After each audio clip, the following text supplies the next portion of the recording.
तो दोस्तों आज हम एक्सप्लेन करने वाले हैं मूवी करुप्पू को, जिसमें सूर्या सर का दमदार कमबैक देखने को मिलता है। वीडियो पसंद आए तो लाइक ज़रूर करें और चैनल को सब्सक्राइब कर लें। अब बिना समय बर्बाद किए शुरू करते हैं। फिल्म की शुरुआत करुप्पू देव की कहानी से होती है। कहा जाता है कि जब भी गांव वाले किसी बड़ी मुसीबत में फंस जाते हैं तो करुप्पू देव की मूर्ति पर मिर्च चढ़ाकर न्याय की प्रार्थना करते हैं। उनकी पुकार सुनकर करुप्पू देव स्वयं न्याय दिलाने आते हैं। अब कहानी वर्तमान समय में आती है। केरल से एक गरीब पिता अपनी बीमार बेटी को लेकर चेन्नई आता है।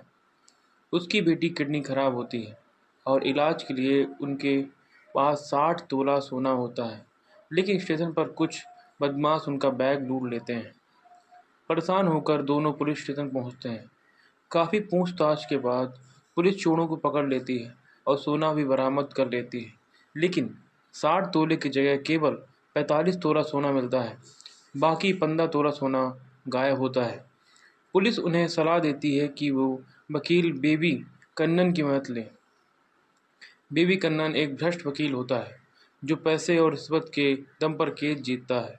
वह पिता को भरोसा दिलाता है कि जल्द ही उसका सोना वापस मिल जाएगा, लेकिन दिन पर दिन बीतते जाते हैं। कोर्ट की तारीखें बढ़ती जाती हैं और बेबी कन्नन तथा उसके जूनियर पिता से लगातार पैसे ऐंठते रहते हैं। आखिर एक दिन पिता का सब्र टूट जाता है। वह कोर्ट में न्याय की गुहार लगाता है, लेकिन उसकी बेइज्जती कर दी जाती है।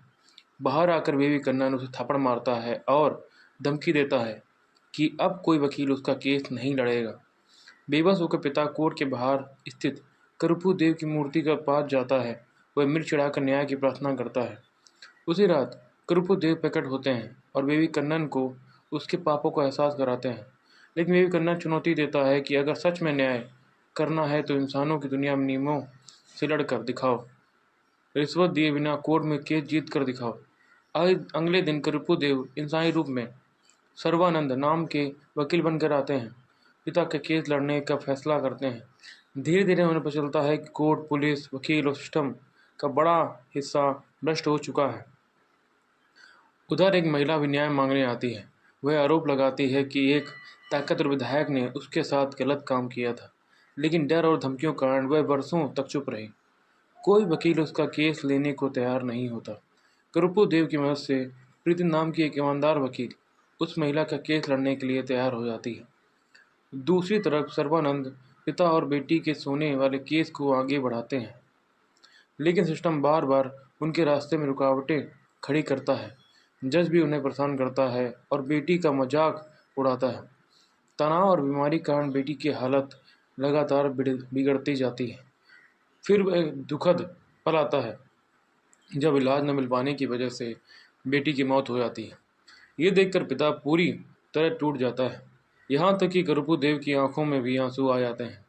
अब करुप्पू देव फैसला करते हैं कि वो वकील केवल एक केस जीतना काफ़ी नहीं है, वो सिस्टम को बदलना होगा।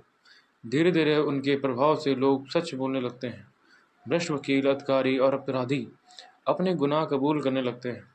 बेबी कन्नन ये सब देखकर बौखला जाता है। वह करुप्पू देव की मूर्ति को नष्ट करने और कोर्ट को उड़ा देने तक की साजिश रचता है। धमाके में कोर्ट तबाह हो जाता है और कई लोग मारे जाते हैं, लेकिन प्रीति और गांव वाले नई जगह पर फिर से करुप्पू देव की मूर्ति स्थापित कर देते हैं। इसके बाद महिला वाले केस में विधायक दोषी साबित हो जाता है और उसे जेल भेज दिया जाता है। अंत में बेबी कन्नन और उसे गुंडे फिर हमला करते हैं, लेकिन अब इस बार करुप्पू देव अपने असली रूप में आ जाते हैं। वो सभी अपराधियों को सजा देते हैं और न्याय की जीत होती है। इसी के साथ फिल्म खत्म होती है। ये एक फैंसिटी और कोर्ट रूम ड्रामा है जो दिखाती है कि चाहे सिस्टम कितना भी भ्रष्ट क्यों ना हो, आखिर में जीत सच और न्याय की ही होती है। अगर आपको ये वीडियो अच्छा लगा है तो वीडियो को लाइक करें और ऐसे ही वीडियो देखने के लिए चैनल को सब्सक्राइब करना मत भूलें।